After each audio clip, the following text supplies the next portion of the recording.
بسم الله الرحمن الرحیم. الحمد لله الصلاة و السلام علی رسول الله، اما بعد. السلام علیکم و رحمت الله و برکاته. السلام علیکم برادران اهل اسلام. الحمدلله. خداوند انشاءالله در این روز مبارک پرفیض و پربرکات الله سبحانه و تعالی مناسب دید به شما عزیزان هم صحبت شدن. الحمدلله امروز یعنی روز 14 ماه شعبان، امشب انشاءالله شب برات است. پیغمبر محمد صلی الله علیه وسلم وقتی که ماه رجب می درمدن بعد این نمازاشو دعا میکردن: اللهم بارک لنا فی رجب و شعبان و بلغنا رمضان.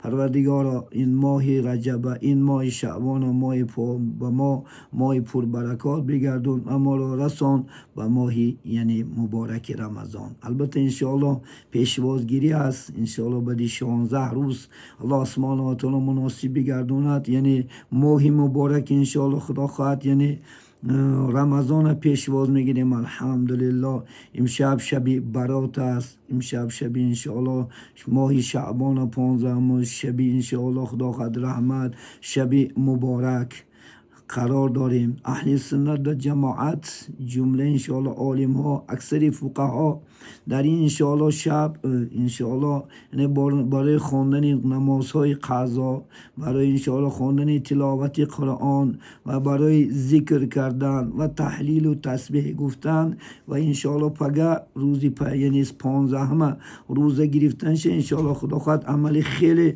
خوب، عمل انشاءالله نیک حساب کردیم. حتی پیغمبر محمد صلی الله علیه و سلم اکثر ماه شعبان بسیار روزه می گرفتند، چون که روزه گرفتن در این ماه افضل است. پیامبر محمد صلی الله علیه و سلم گفتند که در این ماه عملهای بنده در پیش الله سبحانه و تعالی عرضه کرده می شود. من می خواهم که یعنی در این ماه روزه دار باشم وقتی که یعنی عمل من در پیش الله سبحانه و تعالی عرضه شود. امام نسائی این حدیث روایت میکند. الله سبحانه و تعالی چون در سوره رعد آیت 39: اعوذ بالله من الشیطان الرجیم یمحو الله ما یشاء و یثبت و عنده ام الکتاب. الله سبحانه و تعالی میگه که خدا هر چیزی رو که میگه میخواهد انشاءالله نابود میسازد و هر چیزی رو که میخواهد انشاءالله همون سه ثابت میگردوند و ام الکتاب یعنی لوح المحفوظ نزد خداست. ببینید الله سبحانه و تعالی کسی را که بخواه انشاءالله عملاش نیستونه، کسی را بخواه البته انشاءالله خدا عملاش یعنی ثابت میگردونه، چون که لوح المحفوظ در نزد خدا است. حضرت عمر یعنی شرح همین آیت مفسران میگن حضرت عمر وقتی که کعبه را طواف میکردین چنین میگفتین: الها اگر نامه اعمال من خطا باشد پروردگار خودت یعنی عفوش بگردون. اینین و آنچه که انشاءالله خدا عفو کردن و ثواب و یعنی گناه های ما در نزد خود است، چون که کتاب لوح المحفوظ در نزد توست و من انشاءالله آرزو میکنیم که البته خدا خواهد انشاءالله گناه های مرا مغفرت که و به کفارت گفته دعا میکردیم. این چنین در این ماه شب این 15 پیامبر محمد صلی الله علیه و سلم این حدیث ابو هریره روایت میکند.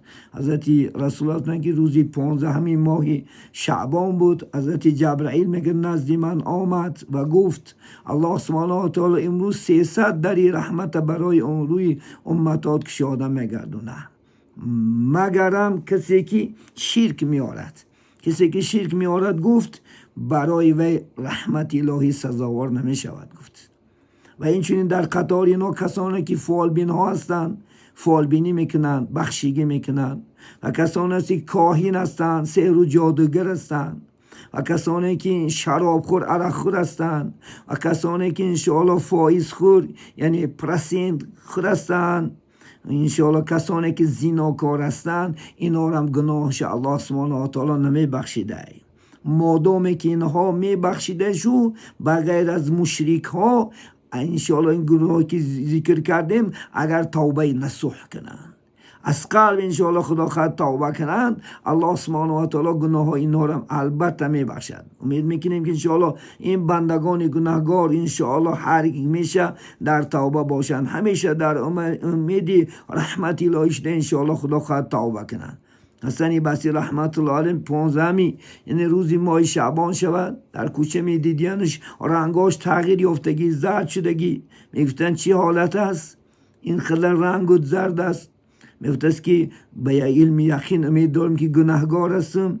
آیا در این روزی 15 در این شبه که طاعت عبادت کردم، آیا عملهای من قبول شد، قبول نشد؟ آیا گناه من الله مغفرت کرد، نکرد؟ حضرت حسن بصری رحمت الله علیه مایوس و رنگاشو تغییر یافته. ما شما همین قدر گناه میکنیم، همین قدر چیزا میکنیم، لکه در پینک مونه میآید که شب برات شب مبارک دانیم انشاءالله. این شب به طاعت عبادت و به ذکر و به انشاءالله خدا خواهد تکبیر و تحلیل به خواندن قرآن گذرانیم.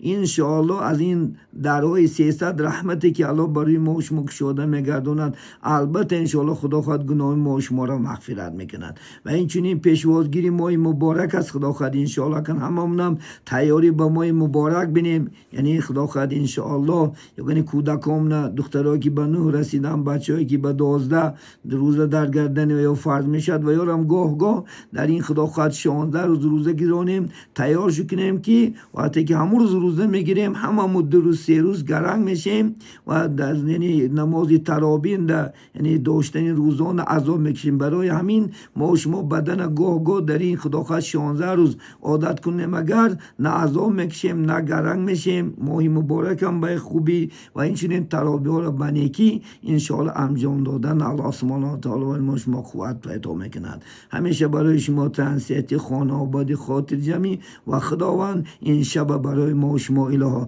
مبارک بگرداند.